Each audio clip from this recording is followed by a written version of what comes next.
សួស្តីអ្នកទាំងអស់គ្នាតោះមករៀនបកប្រែអត្ថបទខ្លីៗជាភាសាអង់គ្លេសជាមួយខ្ញុំ The Bears and the Travelers ខ្លាឃ្មុំហើយនិងអ្នកធ្វើដំណើរ Two travelers were walking slowly along a country road អ្នកដំណើរពីរនាក់បានដើរយ៉ាងយឺតៗតាមបណ្ដោយផ្លូវតាមជនបទមួយ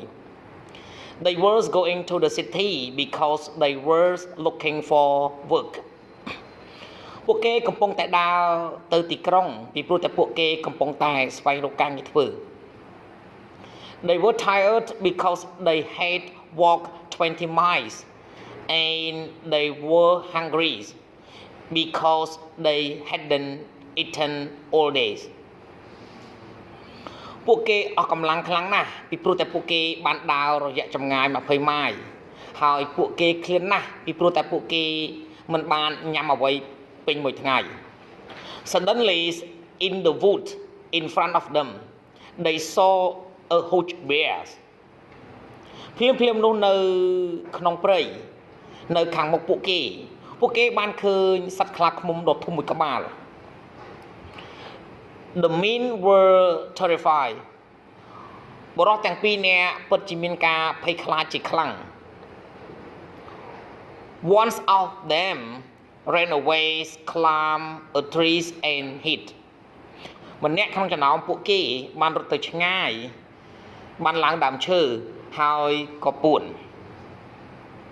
The other men fell to the ground and pretended to be dead បរិសុទ្ធម្នាក់ផ្សេងទៀតបានដួលទៅលើដីហើយធ្វើពុតជាស្លាប់ He had heard that bears don't like eating dead meat គាត់បានដឹងថាខ្លាឃ្មុំមិនចូលចិត្តស៊ីសាច់ដែលងាប់ឡើយ The bear came toward him ខ្លាឃ្មុំបានដើរឆ្ពោះទៅរកគាត់ It bent down sniffed him and whispered something to his ears វាបានអោនក្បាលចុះបានហិតគាត់ហើយបានខ្សឹបអ្វីមួយយ៉ាងដាក់ត្រចៀកគាត់ Then it wanders away បន្ទាប់មកវាក៏បានដើរត្រេតត្រោតទៅឆ្ងាយ After the bear has gone the other men came down from his trees and went to see how his friend was បន្ទាប់ពីខ្លាឃ្មុំបានចេញទៅបរិសុទ្ធម្នាក់ទៀតបានចុះពីដើមឈើរបស់គាត់ហើយបានទៅមើលថាតើមិត្តភក្តិរបស់គាត់យ៉ាងម៉េចទៅហើយ He wanted to know what the bear had said to him គាត់ចង់ដឹងណាស់ថាអ្វីទៅដែលសត្វខ្លាឃ្មុំបាននិយាយទៅកាន់គាត់ The bears gave me some advice said his companion ខ្លាឃ្មុំបានឲ្យដំបូន្មានខ្លះៗមកខ្ញុំគាត់បាននិយាយទៅកាន់គ្នារបស់គាត់ He said next time you go on a journey travel with someone who won't leave you at the first sign of danger គាត់និយាយថាពេលក្រោយនៅពេលដែលអ្នកបន្តការធ្វើដំណើរជាមួយនរណាម្នាក់ដែលមិនរត់ចោលអ្នកនៅពេលដែលមានគ្រោះថ្នាក់ The morals of the story is choose your friend carefully តម្លៃអប់រំនៃរឿងនេះគឺថាជ្រើសរើសមិត្តរបស់អ្នកយ៉ាងប្រុងប្រយ័ត្ន The boy who cried wolf ក្មេងប្រុសម្នាក់ដែលបានស្រែកថាចច Once upon a time there was a shepherd boy who looked after the sheep in the hills near the village កាលពីព្រេងនៃមានបុរសកងវិលជាម្នាក់ដែលបានខ្វៀលជៀមនៅលើភ្នំក្បែរភូមិរបស់គាត់ He thought his job was very boring គាត់បានគិតថាការងាររបស់គាត់គឺពិតជាគួរឲ្យធុញទ្រាន់ណាស់ One day while he was sitting under a tree he had an idea ថ្ងៃមួយខណៈពេលដែលគាត់បានកំពុងអង្គុយនៅក្រោមដើមឈើគាត់មាននៅគំនិតមួយ He decided to have some fun so he went down to the village and shouted wolf wolf at the top of his voice គាត់បានសម្រេចចិត្តថាដើម្បីមាននៅការសប្បាយខ្លះៗដូច្នេះគាត់បានចុះទៅភូមិហើយបានស្រែកចចគាត់ស្រែកឲ្យអស់សំឡេងរបស់គាត់ As soon as the villagers heard the voice they stopped work and rest to the hills to help him ឆាប់នោះនៅពេលដែលអ្នកភូមិបានឮក្មេងប្រុសពួកគេបានឈប់ធ្វើការហើយប្រញាប់ប្រញាល់ឡើងទៅលើភ្នំដើម្បីជួយគាត់ But when they got there they saw nothing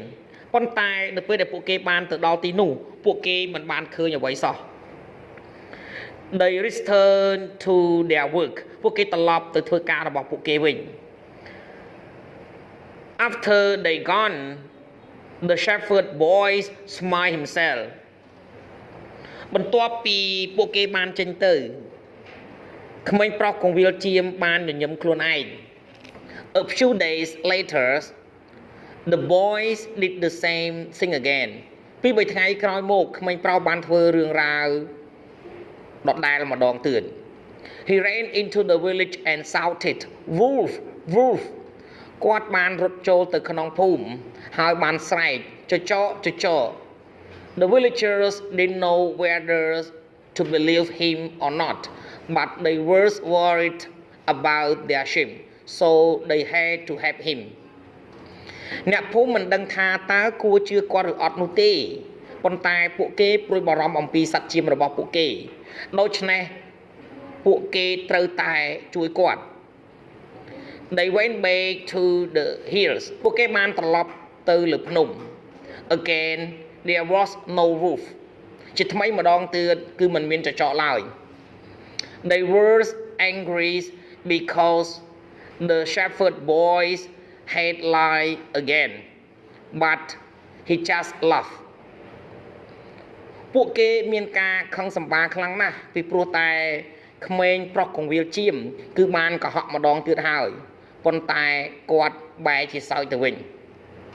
Then the next day just as the sun was setting a wolf really did appear and it began attacking the sheep បន្ទាប់មកនៅថ្ងៃបន្ទាប់នៅពេលដែលព្រះអាទិត្យលិចចចកពិតជាបង្ហាញខ្លួនមែន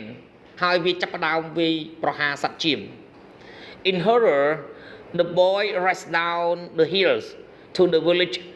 shouting wolf wolf ក្នុងភាពភ័យខ្លាចក្មេងប្រុសបានរត់ចុះពីទួលទៅភូមិហើយស្រែកចច all those the villagers heard his cries they did nothing to help ទោះបីជាអ្នកភូមិបានឮការស្រែករបស់គាត់ពួកគេមិនបានធ្វើអ្វីដើម្បីជួយឡើយ This time they really didn't believe him ពេលនេះពួកគេពិតជាមិនជឿគាត់ទៀតឡើយ The shepherd boys climbed back up the hills to look for the sheep but the wolf had killed them all ក្មេងប្រុសកងវិលជាបានឡើងត្រឡប់ទៅភ្នំវិញដើម្បីស្វែងរកសត្វជៀមប៉ុន្តែសត្វចចកបានសម្លាប់ពួកវាអស់ហើយ He was so ashamed of himself that he sat down in the moonlight and cried គាត់មានការអាម៉ាស់ចំពោះខ្លួនឯងណាស់ដែលគាត់បានអង្គុយក្រោមពន្លឺព្រះច័ន្ទពេញវងហើយយំ The morals of the story is you should not lie តម្លៃអប់រំនៃសាច់រឿងគឺថាអ្នកមិនគួរនិយាយកុហកឡើយ A liar will not be believed even when you tell the truth អ្នកកុហកនឹងមិនត្រូវបានគេជឿទៀតឡើយសូម្បីតែនៅពេលដែលអ្នកនិយាយការពិតក៏ដោយសូមអរគុណសម្រាប់ការទស្សនាវីដេអូសូមជួយចុច Subscribe Like Share និងរូបកណ្ដឹងទៅកាន់ Channel Don CEO ដើម្បីទទួលបានវីដេអូថ្មីៗសូមអរគុណ